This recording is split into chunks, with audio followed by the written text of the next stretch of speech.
Hello friends, Pratibha collection talent for you में आपका स्वागत है।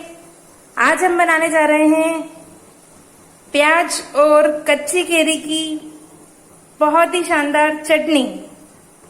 इसे बनाने के लिए मैंने यहाँ पर एक चटनी का जार लिया है मिक्सी का, और उसमें छोटे छोटे पीस में एक हरी मिर्च, एक प्याज और 2 छोटी साइज की केरी ले ली है। उन्हें बारीक बारीक अच्छे से काट लिया है। इसके बाद मैंने थोड़ा गुड़ लिया है।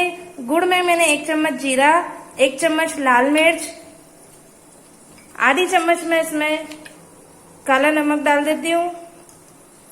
मैं थोड़ा सा इसमें सादा नमक भी डाल देती हूँ स्वाद अनुसार, और इसे मैं अच्छे से मिक्सर में ग्राइंड कर लूंगी।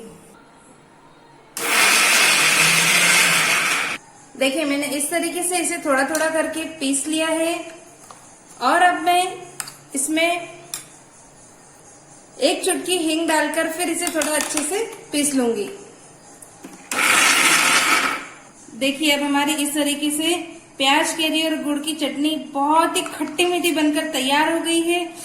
हींग डालने से इसका बहुत ही अच्छा टेस्ट आ चुका है, और हमारी चटनी बनकर बिल्कुल अच्छे से रेडी हो चुकी है। मेरी वीडियो अगर आपको अच्छी लगे तो इसी तरह में बहुत सारी मुझे चटनी आती है। अगली वीडियो में मेरी बहुत सारी चटनियां मैं बताऊंगी। इसी तरह आप मेरे साथ जुड़े रहिए और मेरी वीडियो को लाइक, शेयर एंड सब्सक्राइब जरूर कीजिए। Thank you so much.